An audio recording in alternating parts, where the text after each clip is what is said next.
ठीक है। हेलो बच्चों, आज हम आज लेक्चर 15 बायोमोलिक्यूल्स का करेंगे और कोशिश करेंगे कि हम इसमें कवर करें ज़्यादा से ज़्यादा पोर्शन। एक लेक्चर और आना है लेक्चर 16 तक, तब जाके हमारा जो ठीक से होता है लेक्चर 16 और 17 तक ये पहुंच जाएगा। काफ़ी बड़ा हो गया है चैप्टर। अब चूंकि हम लोग डिटेल में पढ़ रहे थे, दूसरे चैप्टर की बात है, इसके अंदर बहुत सारे मतलब एक तरीके का बैकबोन है बायोलॉजी का। बायोलॉजी के अंदर, नीट बायोलॉजी के अंदर देखा जाए तो इसका आधार बहुत बड़ा है, इसके ऊपर सब आधारित है, ऑलमोस्ट सारे के सारे चैप्टर्स आधारित है। तो बायोमोलिक्यूल्स को इसीलिए डिटेल में पढ़े। नंबर ऑफ लेक्चर्स ज़्यादा हो गए, आपको डर लगेगा, पर कोई नहीं, आप एक बार देखें तो आपको एकदम कंप्लीट कॉन्सेप्ट आएगा। So my name is Gulrez Ahmed, this is my channel Gulrez excellent classes. Channel पे प्लीज़ जो नए हो वो प्लीज़ सब्सक्राइब करें। और हम आज डिस्कस कर रहे थे क्या, मैं आज हमारा गोल है कि हमें आज लिपिड की बात करनी है। लिपिड बहुत इंपॉर्टेंट है। और न्यूक्लिक एसिड, जिससे आजकल एक क्वेश्चन आता ही है। अब न्यूक्लिक एसिड आज पूरा खत्म तो नहीं हो पाएगा, लास्ट टॉपिक है इस चैप्टर का न्यूक्लिक एसिड्स, जिसमें हम लोग आज न्यूक्लियोटाइड क्या होता है इसके बारे में बात कर लेंगे, कैसे बनता है न्यूक्लियोटाइड, और न्यूक्लियोटाइड के अंदर क्या क्या चीज़ें होती है। जैसे न्यूक्लियोटाइड के अंदर नाइट्रोजनस बेस होती है, उसकी भी बात हम करेंगे। इसमें शुगर होती है, फॉस्फेट होती है, शुगर होती है, शुगर होता है, फॉस्फेट होता है। अब ये नाइट्रोजनस बेस कितनी तरह के होते हैं, कैसे होते हैं, कौन कौन से होते हैं, वो सब हमको आज पढ़ना है। सो हमारा ये गोल्स है और स्टार्ट करना है हमें लिपिड से। लेकिन लिपिड से पहले जो हम लोगों ने पढ़ चुके हैं काफी ज्यादा कार्बोहाइड्रेट यानी पॉलीसेकेराइड के अंदर, वहां तरह तरह के हमने शुगर पढ़ा था और उसमें डाइसेकेराइड भी था, पॉलीसेकेराइड भी था। अब डाइसेकेराइड जब शुरू हुआ था तब उसमें बॉन्ड बनना शुरू हुआ था और अलग अलग तरह के हमने बॉन्ड कल देखा था। तो सारे बॉन्ड को एक कलेक्ट करके, क्योंकि डायरेक्ट सवाल पूछता है कि लैक्टोज में कौन सा बॉन्ड है, सुक्रोज में कौन सा बॉन्ड है, माल्टोज में कौन सा बॉन्ड है, स्टार्च में कौन सा बॉन्ड है, ग्लाइकोजन में कौन सा बॉन्ड है, अमाइलोपेक्टिन में कौन सा बॉन्ड है, आइसोमाल्टेज में कौन सा है, फ्लोरिडियन स्टार्च में कौन सा है। तो ये अगर डायरेक्ट सवाल आएगा तो आपको पूरा रिकॉल करने में दिक्कत होगी। हम लोग एक लिस्ट बना लेते हैं और उस लिस्ट में पहले ये देख लेते हैं। हम लोग एक लिस्ट बना के और ये सारे चीजों के सारे बॉन्ड्स को लिख लेते हैं। एक तरफ हम डिफरेंट डिफरेंट शुगर का नाम लिखेंगे, यानी एक तरफ हमारा शुगर का नाम होगा, name of sugar, name of sugar, name of sugars, और दूसरी तरफ लिंकेज होगा, लिंकेज, लिंकेज होगा, लिंकेज।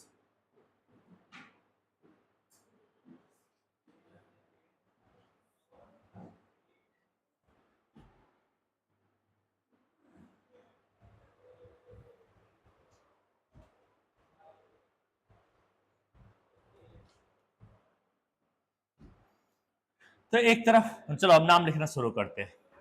सबसे पहले हम लिंकेज में द बॉन्ड माल्टोज, डाइसैकेराइड से मोनोसैकेराइड। अब करेगा आप ग्लूकोज का नाम क्यों नहीं रहे, अरे उसमें ये बॉन्ड थोड़ी ना है, उसमें तो कोई लिंकेज है ही नहीं, वो तो खुद मोनोमर है। तो हम बात करेंगे कहां से स्टार्ट करेंगे, माल्टोज से, एक डाइसैकेराइड से स्टार्ट करते हैं। और माल्टोज को अगर आपने पढ़ा होगा तो ये देखा होगा कि इसमें अल्फा डी ग्लूकोज मिलेगा, यानी इसका मोनोमर क्या है, किसका ये डाइसैकेराइड है, तो ये अल्फा डी ग्लूकोज का डाइसैकेराइड है, alpha D plus alpha D, यही तो हमने पढ़ा था। इसके अंदर लिंकेज क्या है, मेनली हमें बात क्या करनी है कि इसके अंदर लिंकेज कौन सा। तो लिंकेज है, देखना यहां पे अल्फा 1,4, उसका नाम है बीटा, अल्फा 1,4 ग्लाइकोसिडिक, पूरा नाम ले लो, बीटा करो, ग्लाइकोसिडिक, ग्लाइकोसिडिक, ग्लाइकोसिडिक। दूसरा नाम, दूसरा नाम लैक्टोज का है, और ये लैक्टोज के अंदर कौन सा बॉन्ड होता है, अल्फा, नहीं लैक्टोज में तो बीटा होना चाहिए, बीटा, बीटा 1,4। इसमें एक ग्लूकोज होता है, बीटा ग्लूकोज होता है, एक बीटा गैलेक्टोज होता है। तो बीटा 1,4 ग्लाइकोसिडिक बोलोगे तुम यहाँ पे, याद करके देखो, याद करके देखो। अब बात करते हैं सुक्रोज, तीसरा डाइसेकेराइड जो हमने अब तक पढ़ा है वो क्या है? सुक्रोज है, sucrose. Sucrose, maltose, lactose and sucrose. और सुक्रोज के अंदर क्या है? सुक्रोज में है alpha D glucose plus beta D fructose. ये दो लीजिएगा, यहां का मोनोमर बड़ा इंपॉर्टेंट है, याद रखना। इसमें क्या है? Monomer alpha D glucose plus beta D fructose है, बीटा डी फ्रुक्टोज है। इस पे ध्यान देना, इन दोनों का मिला के ये बना हुआ है सुक्रोज। अब ये सुक्रोज के बारे में तुम क्या कह रहे हो? सुक्रोज, इस सुक्रोज में लिंकेज कौन सा है? तो लिंकेज का नाम होगा ग्लूको, ग्लू, ग्लूकोज लिख दो या खाली ग्लू लिख सकते थे, ग्लूको, या ऐसे मैं शॉर्ट में लिखता हूं ग्लू अल्फा 1 2 बीटा फ्रुक्टोज, ऐसे बोल सकते हैं। ग्लूको, ऐसे ग्लूको, या ग्लू खाली बोल सकते थे हम खाली। चलो ये जैसे लिखा हुआ है।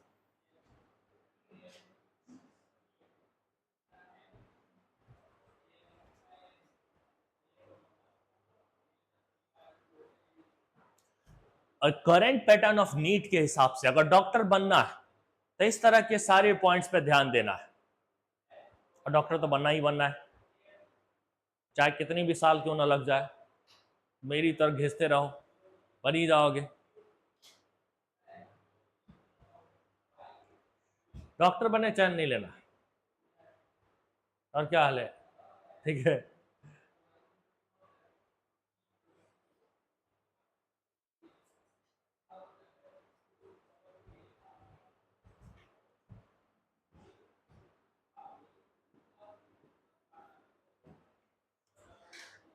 माल्टोज, लैक्टोज, सुक्रोज, ये तीनों में कौन कौन सा बॉन्ड है?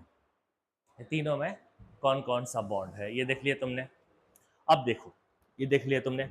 अब देखो हम पॉलीसेकेराइड की तरफ चलते हैं। पॉलीसेकेराइड में हमको क्या मिलता है? सबसे पहले स्टार्च मिलता है।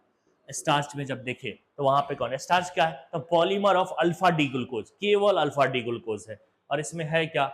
इसमें है क्या? इसका है क्या? इसका है क्या?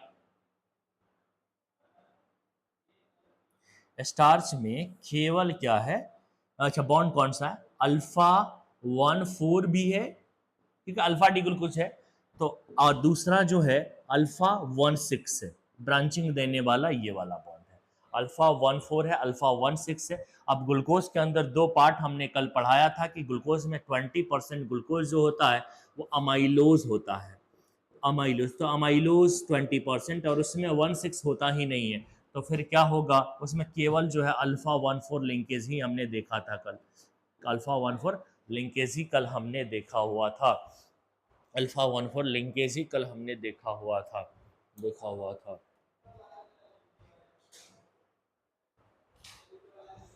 थोड़ा सा और, थोड़ा सा हम सारे के सारे की बात कर लेते हैं। चलो कितना थोड़ा सा क्यों बात करें, सारे के सारे की बात करते हैं, सारे के सारे बात करते हैं।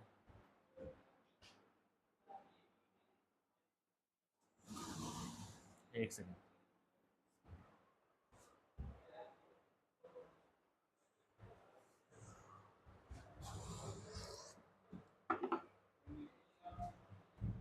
बिना चाय का दिमाग काम नहीं करता, इसलिए लैक हो रहा है अभी, हैंग कर रहा है ना दिमाग, लावा के मोबाइल की तरह। एक लावा का मोबाइल होता था पहले, उसका एडवर्टाइजमेंट हो रहा, क्या नाम है करो, डिस, क्या कहते हैं, एडवर्टाइजमेंट, क्या कहते हैं उसको, एडवर्टाइजमेंट। हाँ, तो ये ना मैं बार बार फंसता हूँ, इसको बोलता हूँ तो उसका डिस हो रहा है, क्योंकि उन्होंने मेरे को बहुत तंग किया था। एक बार खरीद लिया था मैंने लावा का, वो चलते चलते रुक जाता था, फंस जाता था। अच्छा, पहले रैम रोम का उतना चक्कर नहीं था ना, तो रैम उतना हाई नहीं आता था, तो इसलिए हैंग करता था मोबाइल। इसमें मैक्सिमम ये 1 GB बहुत माना, 1 GB 2 GB ही माना जाता था। 232 बहुत अच्छा माना जाता था। अब 464 आज अब ये बेकार लगता है। अब वो है हाँ, कम से कम 128 तो मॉडरेट में स्टोरेज। 8 128 या 6 128 यही चल रहा है, और उससे हाई ही चल रहा, 12 12 तक, 16 16, 12 तक तो मैंने देख रहा हूँ काफी लोगों को। आईफोन का क्या होता है? 16 16 20?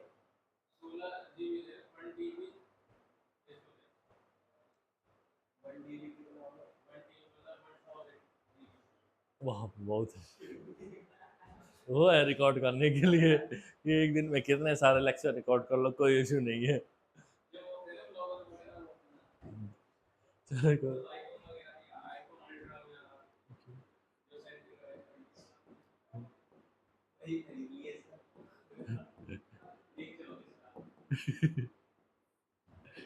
बाइक खरीद लेंगे उससे अच्छा, ठीक है।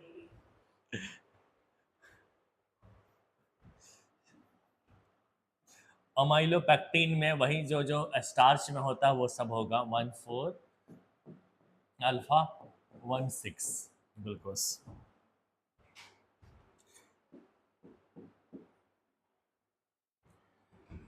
और अमाइलोपेक्टिन सिमिलर टू ग्लाइकोजेन होता है, ऐसा मैंने कल ही बोला था, तो उसके हिसाब से इसके अंदर भी वही बॉन्ड होंगे। कौन सा बॉन्ड होगा? अल्फा 14 अल्फा 16 लिंकेज है।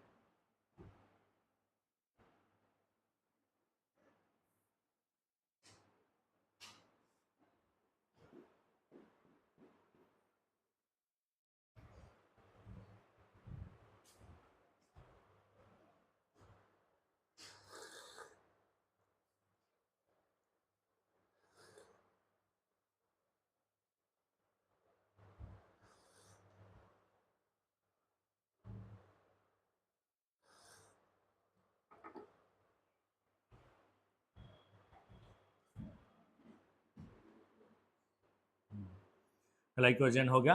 अब देखो, ग्लाइकोजन की तरह ही फ्लोरिडियन स्टार्च होता है। एक काम करना, पॉज करो, पॉज।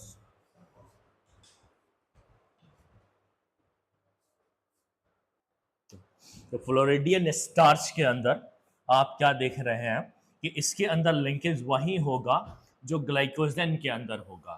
देखो, अमाइलोपेक्टिन की तरह, अमाइलोपेक्टिन में, क्योंकि amylopectin is similar to glycogen मैंने कल बोला था, और ग्लाइकोजन की सिमिलर स्ट्रक्चर फ्लोरिडियन स्टार्च रखता है, सिमिलर टू ग्लाइकोजन, ऐसा एनसीईआरटी बोला भी है, सिमिलर टू ग्लाइकोजन, ग्लाइकोजन की तरह ही है, तो हम उसको अंदर बॉन्ड भी वही लिखेंगे। तो कई जगह पे ये आया। एक और है अपने पास, आइसोमाल्टेज है, थोड़ा ऊपर का और कर लेते हैं।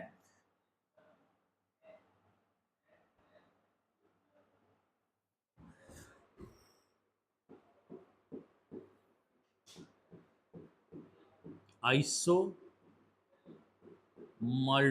है, दूसरा है आपका 10वां नंबर का माल्टोज, आइसोमाल्टोज, ठीक है। और लिख देता हूँ, हमें क्या क्या करना है, सेलुलोज का करना है, और काइटिन का करना है,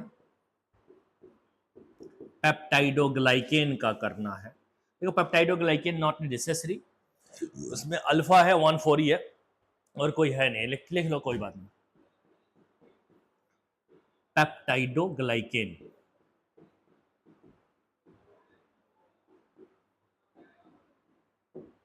अल्फा नहीं, बीटा है। अब यहां से आइसोमाल्टोज में जब तुम पहुंचते हो, यहाँ पे जब आइसोमाल्टोज में तुम पहुंच रहे हो, यहाँ पे तुम बॉन्ड क्या देखोगे? आइसोमाल्टोज में बॉन्ड क्या देख रहे हो? यहाँ पे होगा भाई अल्फा 16। देखो, खाली माल्टोज में अगर तुम थे तो तुम्हें याद आना चाहिए, खाली माल्टोज में जब तुम थे, तो माल्टोज में अल्फा 16 ग्लाइकोसिडिक था। अब ग्लाइकोसिडिक सब में ही आ जाएगा, इसीलिए लिखने की जरूरत नहीं, क्योंकि सारे के सारे शुगर है ना, तो शुगर में जो बॉन्ड होता है वो ग्लाइकोसिडिक होता है, वो इसलिए मैंने आगे किसी में नहीं लगाया, इसके नहीं कि कुछ और है ग्लाइकोसिडिक सब।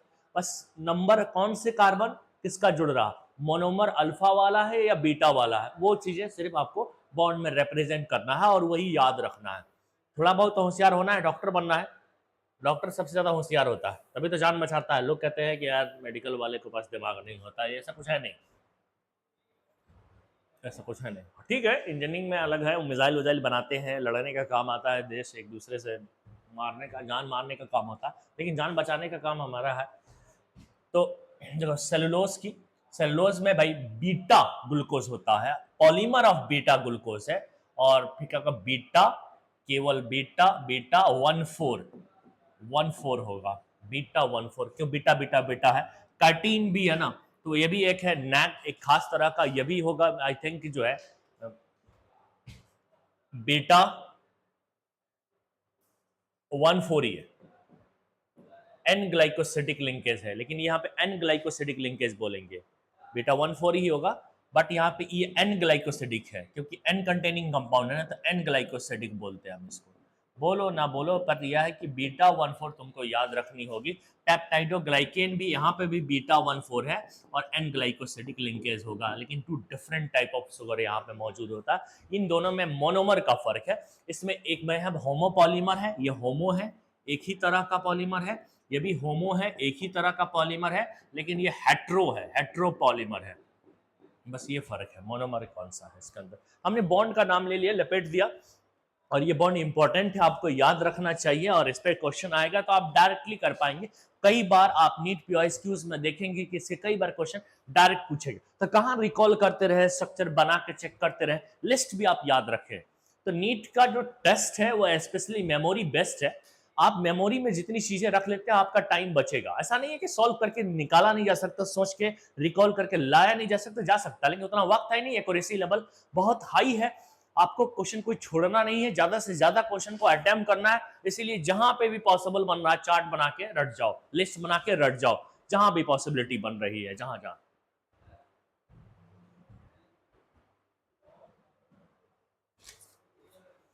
और कुछ बातें इसके बारे में कि सबसे पहले ग्लूकोज के बारे में एक बात बताना चाहता हूं कि कुछ लिस्ट ऑफ रोल या फंक्शन ऑफ द शुगर एक करके एक टॉपिक होगा, टॉपिक नहीं मतलब एक पैराग्राफ होगा एनसीईआरटी में, उसमें लिखा है रोल या फंक्शंस, रोल ऑफ शुगर उसमें लिखा है। और उसमें देखो क्या क्या लिखा है। सबसे पहले उसने ग्लूकोज के बारे में कहा कि ग्लूकोज जो होता है वो भाई क्या होता है, तो कहाँ कहाँ होता है, इससे क्या फायदा। ग्लूकोज अगर तुम ले रहे हो, पहली बात कहाँ से मिल रहा है, तो मैं तुम नाम सुनोगे, ग्लूकोज सबसे ज्यादा ग्रेप से मिलता है, तो ग्रेप शुगर भी कहलाता है। ग्रेप के अंदर पाए जाने वाले शुगर, नाम से पता चल जा रहा है कि ग्रेप में मिलता होगा, और इससे ब्लड बहुत बनता है, तो हम इसको ब्लड शुगर भी कहते हैं। देखो नाम से पता चल जा रहा है कहाँ पे सबसे ज्यादा हमको मिलता है, ये ग्लूकोज ग्रेप। तो अंगूर खाने से खून को बहुत फायदा होगा, खून बहुत बनेगा। नाम से काम पता चलता है, सूरत से काम पता चलता है।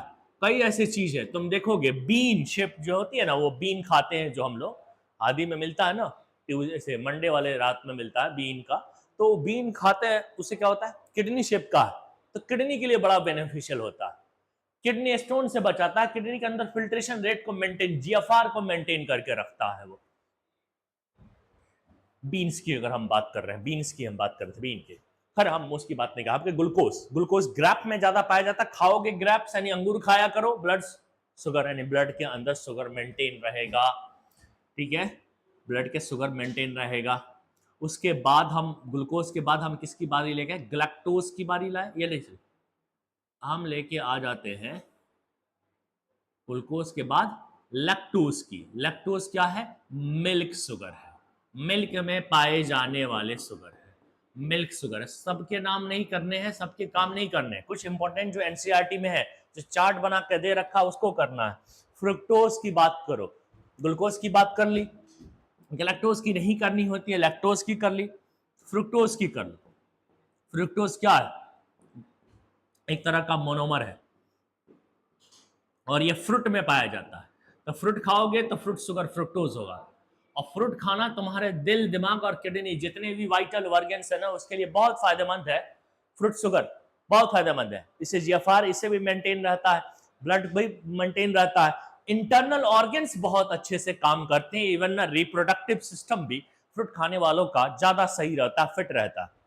तो फ्रूट शुगर वहां मिलेगा फ्रुक्टोज में, यानी फ्रूट शुगर यानी फ्रूट के अंदर फ्रुक्टोज मिलेगा, ये फ्रूट शुगर है, नाम से पता चल रहा है क्या होगा। एक हो गया ग्लूकोज, लैक्टोज, फ्रुक्टोज। अब सुक्रोज की बात करें तो सुक्रोज क्या है? सुक्रोज टेबल शुगर है, चीनी है। केन शुगर भी हम कहते हैं, ऐसा मैंने पहले भी कहा था। केन शुगर भी कहते हैं क्योंकि शुगर केन के अंदर मिलता है। टेबल शुगर जो हमारे घर पे आता है खरीद के, चीनी जो लेके आते हैं उसको कह रहा हूं। माल्टोस, ये बहुत इंपॉर्टेंट है। माल्टोस किस में पाया जाता है? ग्रेन शुगर कहलाता है माल्टोस। अब सोचो किस में होगा? ग्रेन शुगर कहलाता है माल्टोस। अब तुम सोचोगे कि किस में होगा? ये ग्रेन शुगर कहलाता है माल्टोस। सोचोगे कि किस में होता है ये? ग्रेन मतलब गेहूं, चावल। इसीलिए तो कहते हैं ना, रोटी खाओ कार्बोहाइड्रेट मिलेगा। क्या मिलता है? माल्टोज मिलता है। चावल खाओ, चावल में कार्बोहाइड्रेट है, गेहूं में कार्बोहाइड्रेट है। लोग भी रट्टा लगाते हैं, थोड़ा बहुत जान जाते हैं, बहुत से लोग तो बस रट्टा ही लगाते रहते हैं। लेकिन पूछना कि कौन सा कार्बोहाइड्रेट में, बस ये डाइसैकेराइड, मोनोसैकेराइड, पॉलीसैकेराइड।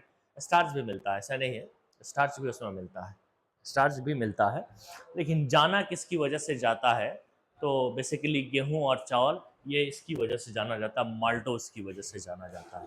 एक इम्पॉर्टेंट बात और कि विटामिन सी का तो तुमने नाम सुना होगा, वो इन्हीं शुगर से डिराइव होके आता है। इसीलिए नोट करके तुम लिखोगे, नोट करके तुम लिखोगे कि vitamin C derive from derive from derive from derive from derive from vitamin C derive from sugar. Sugar से derive होता है, शुगर से derive होता है, शुगर से derive होता है, शुगर से derive होता है। डेरिवेटिव ऑफ शुगर कह सकते हो, या शुगर से derive होता है। चलो, तो ये हमारा रिकैप था पहले का। जो इंपॉर्टेंट बात, इसको भी करना जरूरी था, क्वेश्चन पूछा जा सकता है आपसे। अब हम लोग चलते हैं लिपिड के ऊपर बात करते हैं। आज का नया टॉपिक है लिपिड। टॉपिक ये भी जरूरी था, करा नहीं था एक्चुअली में पिछले लेक्चर में, लेकिन आज का टारगेटेड टॉपिक है जो हमें काफी देर से शुरू कर रहे हैं हम लोग, और उसका नाम क्या है? Lipid. Lipid, lipid, lipid, lipid.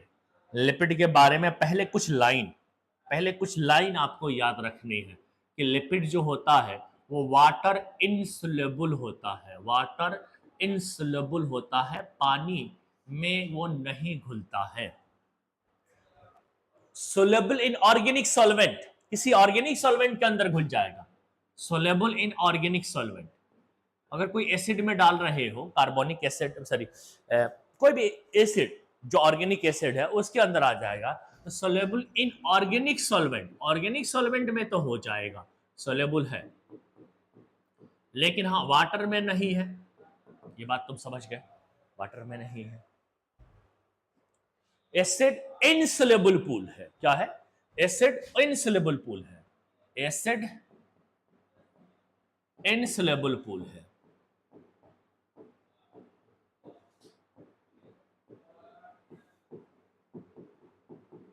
AIP, acid insoluble pool है।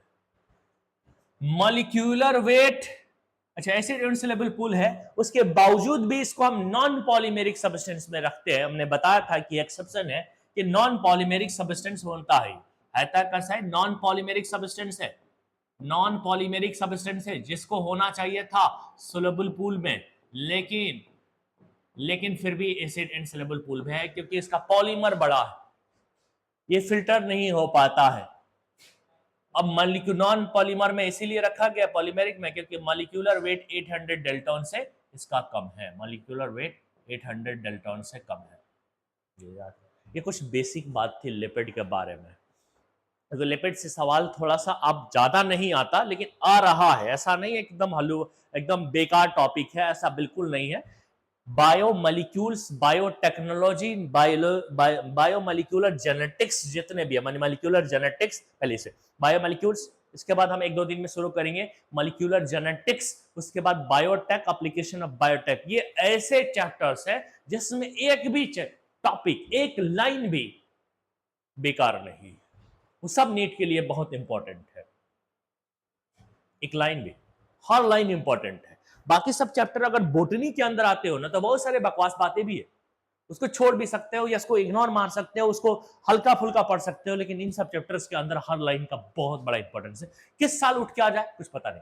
लिपिड में सवाल थोड़ा कम आते हैं, बट पता चला कि 4 इसी से आ गए, कुछ कह नहीं सकते। और नीट का कोई फिक्स ऐसा पैटर्न नहीं है कि इस चैप्टर से 2 आता है तो 2 ही आएगा, ऐसा नहीं, वो बदल रहा। कई लोग कई सालों से एस्टिमेट बना रहे हैं, इस चैप्टर से इतना आएगा, इस चैप्टर से इतना, हर वक्त यूट्यूब पे भरे पड़े रहते हैं अपना टीआरपी बढ़ाने के चक्कर में। बहुत सारे लोग काम कर रहे हैं किसी चीज को, इतना आएगा, इतना आएगा, इतना आएगा। अब देख रहे जब भी सवाल पेपर देने जाओ, जो जो बताया था उसे थोड़ा सा अलग, फिर एस्टिमेट बनाएंगे, फिर जा रहा है।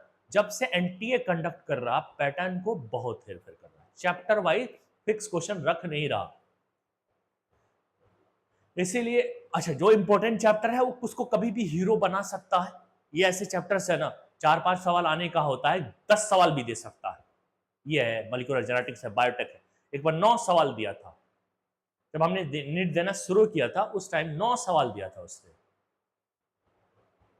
सिर्फ बायोटेक से, अकेला एक सिंगल चैप्टर से भर दिया था, जेनेटिक्स एनालिसिस। इसलिए मैं इन सारे चैप्टर को बहुत इंपॉर्टेंट मानता हूं। ठीक है, स्लो चला है, बाद में भगाएंगे, बहुत सारे तरीके हैं कोर्स खत्म करने का, लेकिन इस अभी ठीक है, ये अक्टूबर चल रहा है, इसको ये खत्म हो गया। अब हम मॉलिक्यूलर जेनेटिक्स है, बायोटेक है, उसके ऊपर हम नवंबर का टाइम थोड़ा सा खर्च करेंगे, दिसंबर से थोड़ा आ जाएंगे बॉटनी वाले पोर्शंस पे, वो ज़्यादा मुश्किल नहीं है। सेल है, सेल साइकिल हो गया, सेल डिवीजन हो गया, बायोमोलिक्यूल सेल लिविंग वर्ल्ड है। चलो हम उसका स्ट्रेटजी बताएंगे बाद में तुम लोगों को कैसे कराने हैं, वो हम बात करते रहेंगे। फिलहाल हम लिपिड के एग्जाम्पल पे आते हैं, एग्जाम्पल ऑफ लिपिड, या फिर कह लो ना टाइप ऑफ लिपिड। एग्जाम्पल ना कह के, ऐसे एग्जाम्पल करके दिया जाता है, लेकिन एग्जाम्पल में हम लोग अलग अलग तरीके का लिपिड ही देख रहे होते हैं। किताबें लिखती है एग्जाम्पल ऑफ लिपिड, लेकिन एग्जाम्पल में वेराइटी ऑफ लिपिड्स मौजूद है। सबसे पहले सिंपल लिपिड की बात करूंगा, सिंपल लिपिड की बात करता हूं मैं, सिंपल लिपिड की बात करता हूं, सिंपल लिपिड। एक इसकी कॉपी लेके आ गया, तो तुम्हारी है, उसमें ऐसे ही लिखा हुआ।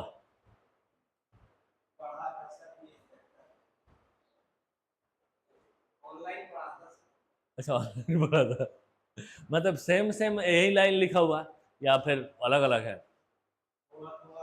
चलो कोई बात नहीं, सिंपल लिपिड। मैं कहा सिमिलर सिमिलर कॉपी खोल के बैठे हुए हो, मैं कहा यार एग्जैक्ट कैसे हो जा रहा है, तुम्हें लिखने ही नहीं पड़ रहा, इसलिए पूछ रहा हूँ। सिंपल लिपिड में नाम कुछ आएगा, जैसे कि वैक्स का नाम आएगा, वैक्स है, ग्लिसरॉल का नाम सुना होगा, ग्लिसरॉल का नाम सुना होगा, और तुम सबरीन के नाम सुनोगे, ये सब सिंपल लिपिड में। और फैट, टिपिकल फैट, ये सब सिंपल लिपिड है। इतना ही हमें को याद भी होते हैं, लेकिन हमें याद इतना ही रखने हैं। फिर देखो कंजुगेट लिपिड, एक और लिपिड है कंजुगेट लिपिड।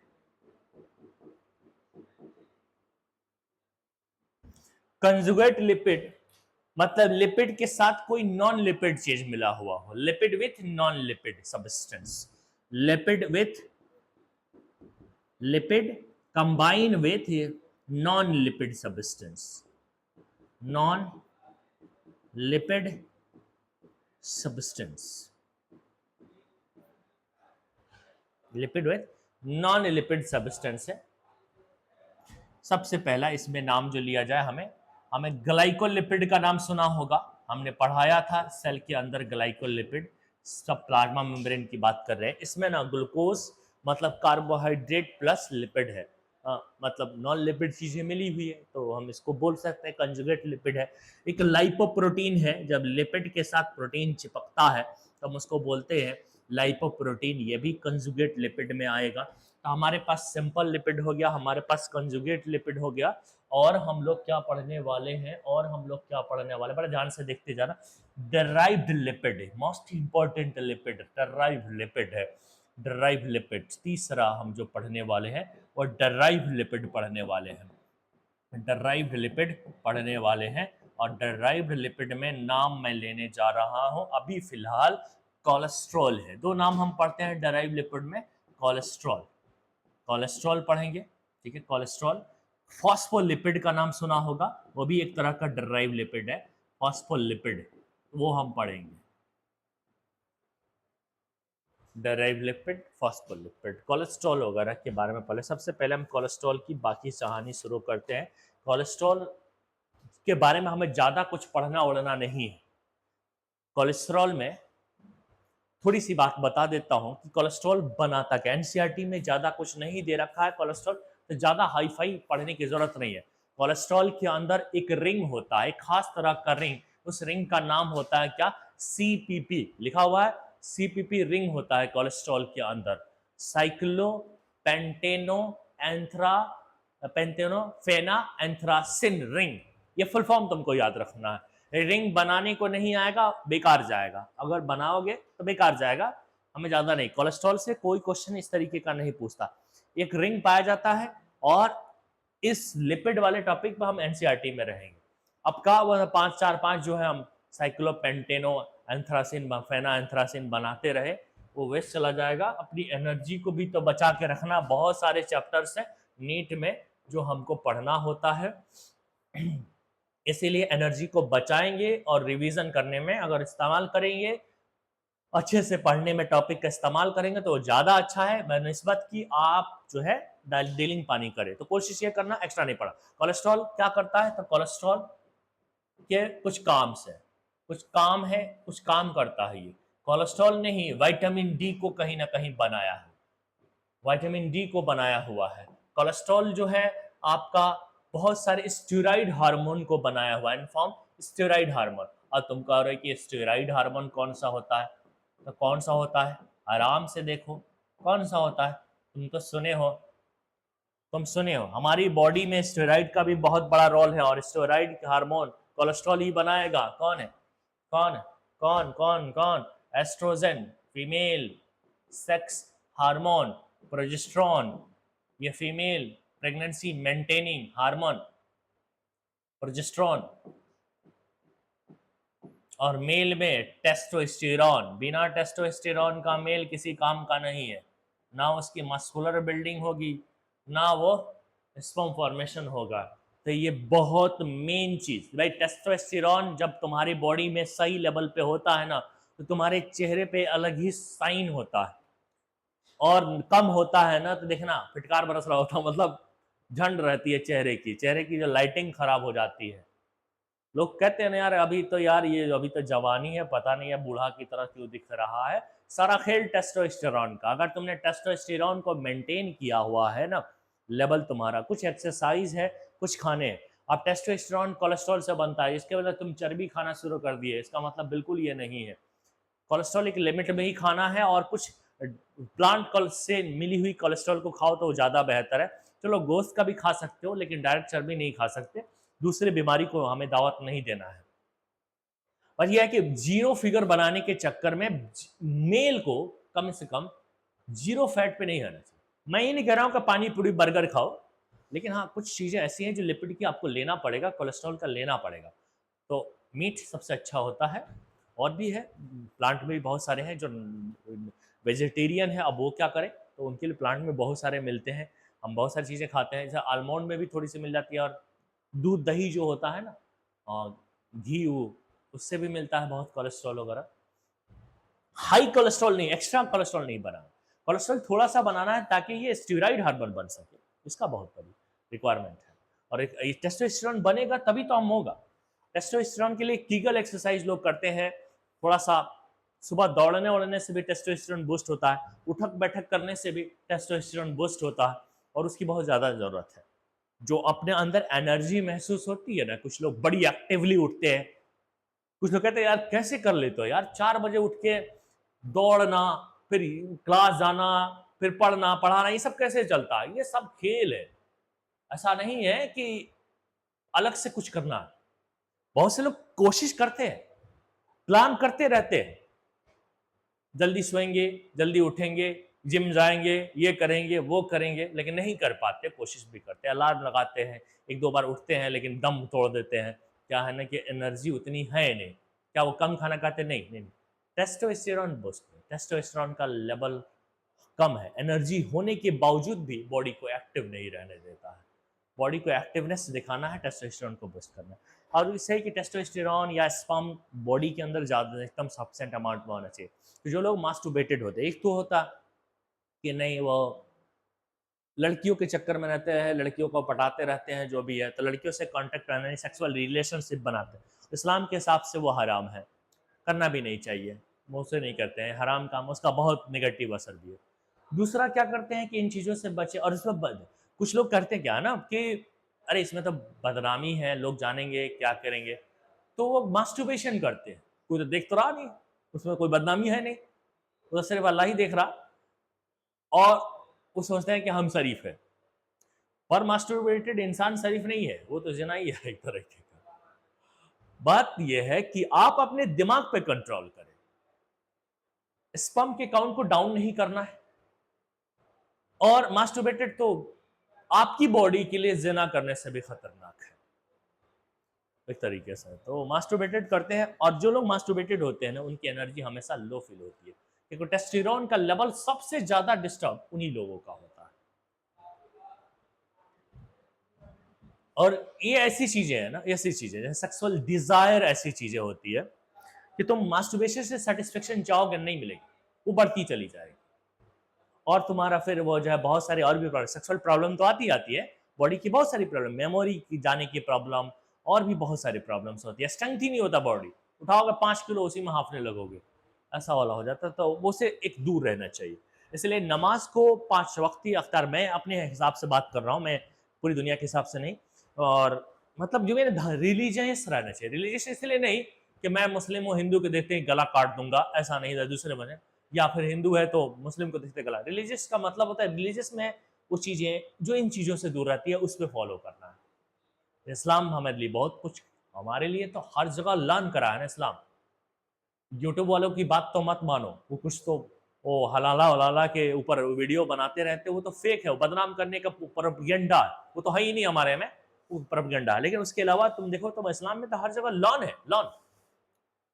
कोई ऐसी चीज नहीं है, कोई ऐसी लाइन नहीं है, कोई ऐसी लाइफ नहीं है जिसके ऊपर इस्लाम में कुछ बातें ना कही गई हो, जिसमें कोई कायदा ना सिखाया गया हो, चाहे पढ़ाई से रिलेटेड है, जॉब से रिलेटेड है, पढ़ने से रिलेटेड है, पढ़ाने से रिलेटेड है, कॉलेज जाने से रिलेटेड है, बिजनेस करने से रिलेटेड है, जितने भी है ना, उन सब के लिए डायरेक्शन इस्लाम ने दे रखी है, बड़ा सटीक डायरेक्शन दे रखी है, उसी डायरेक्शन को फॉलो करना है।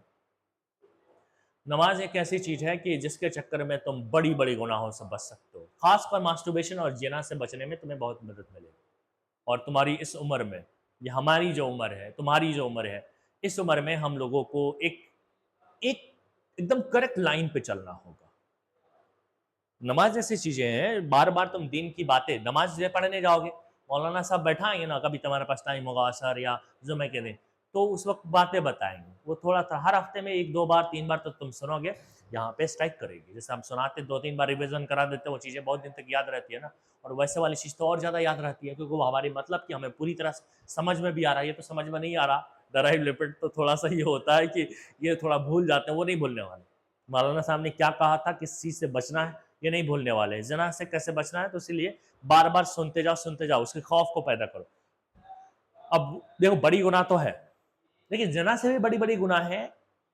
अगर कोई जना कर रहा है और तुम उसकी बात उससे बताए बगैर, उसको पता नहीं है, उसे बताए बगैर हम लोगों को आकर बता रहे हो और पूरे हंसी मजाक बना रहे हो, वो फलना लड़की के चक्कर में रहता, वो चिल्ला लड़की के चक्कर में रहता, उस बंदे को पता ही नहीं है कि उसके बारे में क्या क्या बात हो रही है, वो तो जना करने से ज्यादा बड़ा वाला गुनाह है।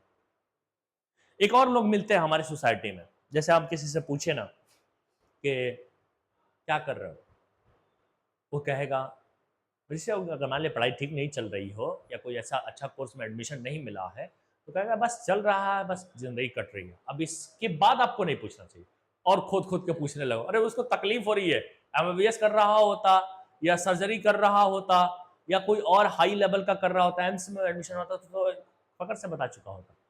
मान लिया को बीएससी कर रहा है, बीओएमएस कर रहा है, बीडीएस कर रहा है, बीएससी नर्सिंग कर रहा है, उसको लग रहा है कि तुम बहुत हाई क्वालिटी के हो, मैं थोड़ा सा लो हो रहा हूँ, तो आदमी थोड़ा देर करता है बताने में, ठीक है। तो जैसे कोई पूछे, तुमने किसी से पूछा, एक एक बात ये बता रहा हूँ, या फिर कोई तुम्हारा फोन कितने का है, तुम्हारी जूता कितने का है, तुम्हारा शर्ट कितने का है, ये अक्सर लोग पूछा करते हैं। हालांकि समाज में ये वो लोग होते हैं जो उकसाने वाला काम, चिढ़ाने वाले लोग होते हैं। ये लोग अच्छे नहीं होते। मैं इन लोगों को जिना करने वालों से ज्यादा बुरा मानता हूं, क्योंकि ज्यादा तकलीफ दी जाते हैं। उनके कंपेयर में ये ज्यादा समाज को तकलीफ देते हैं। जब पूछते हैं, नहीं बताया, फिर भी पूछेंगे, फिर तुम्हारे घर वालों से पूछेंगे, तुम्हारे भैया से पूछेंगे, तुम्हारी बहन से पूछेंगे, मतलब इंटरेस्ट उसमें रखेंगे अगर तुम नहीं बताया तो। अगर वो नहीं बता रहे हो तो मतलब कुछ प्रॉब्लम है। अब मेरा काम क्या है, उस बात को जल्दी से हटाओ ताकि तुम्हारा दिमाग काम हो। तुमको तकलीफ देने वाली चीज है। अगर मैं दोबारा तिबारा पूछता रहूंगा, तुम्हारे घर वालों से पूछता रहूंगा, इसका मतलब ये है कि कोई ना कोई तकलीफ देना चाहिए मेरा इरादा है, मजे लेने का मेरा इरादा है। और ऐसा इरादा बहुत खतरनाक। मैं जिना और खून, मर्डर से भी ज्यादा खतरनाक गुनाहें हैं, कभी इस्लाम को जाकर पढ़ना।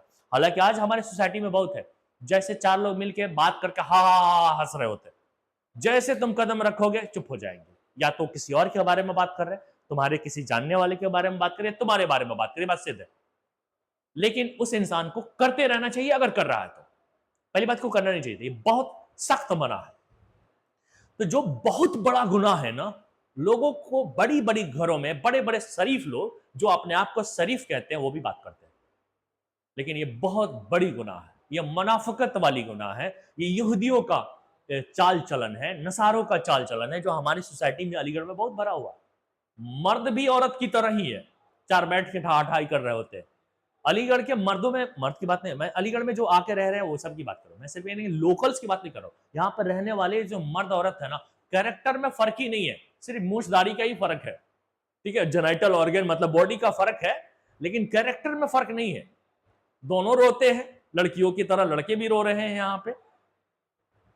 दोनों होपलेस रहते हैं, दोनों ही बददिमाग है, दोनों चुगलखोर है। तो यहाँ पे ना एस्ट्रोजन, प्रोजेस्टेरोन, टेस्टोस्टेरोन ना लग रहा बराबर काम कर रहा है। सिवाय बॉडी स्ट्रक्चर को छोड़ दो तो यहाँ अलीगढ़ में, ये अलीगढ़ में इक्वल चल रहा है दोनों कॉन्सेंट्रेशन। थोड़ा सा यह खराब चीज है। मर्द की फीचर होती है कि जो भी बोलेगा मुंह पे बोलेगा, उसी को हम मर्द कहेंगे, या फिर नहीं बोलेगा। और इंसान, ह्यूमन नेचर, सल्लल्लाहु अलैहि वसल्लम ने बताया कि ह्यूमन नेचर, जो इंसान होने की पहचान ये है कि उसके अंदर दया हो, हेल्पिंग नेचर हो, दूसरों को खुशहाली देते हो, दिल को सुकून देता। एक बद इंसान है, बहुत तकलीफ में है। कुछ लोग हैं गुनाह कर देते हैं, लेकिन उसके बाद उन्हें बड़ी ज्यादा वो फील होता, रास्ता नहीं मिल रहा होता ना, वो बता, शर्म की वजह से बता नहीं पाते कि इसका क्या करें। ऐसे ऐसी याद है। तो कोई ऐसा इंसान होता है कि वो भाप जाता है कि ये इसके साथ कुछ बुरा चल रहा है, तो ऐसा माहौल क्रिएट करके बात करेगा कि उसको अपना आप ही रास्ता मिल जाएगा बिना तुमसे बताए हुए। ऐसा अगर पर्सनालिटी तुम बन गए तो बड़ा ही खुशहाल जिंदगी तुम दूसरों को भी दोगे, अपने को भी दोगे। इसका बहुत बड़ा सहारा है, दुनिया में और आखिरत दोनों जगह पे तुम्हारा मकाम बहुत अच्छा होगा। लेकिन औरत होते हैं, मैं जब यहाँ इल्म चीवर में आया ना, तो मर्दों में औरत वाली फीचर देखा।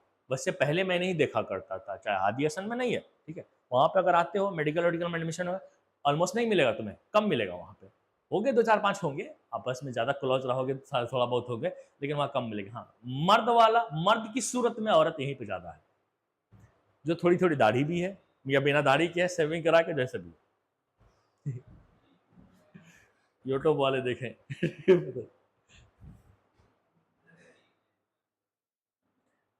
देखो, फॉस्फोलिपिड के बारे में बात करें, और ये टेस्टो, ये सब बहुत अच्छे से याद रखना कि टेस्टोस्टेरोन और एस्ट्रोजन के बारे में थोड़ी सी बातें समझ लेना।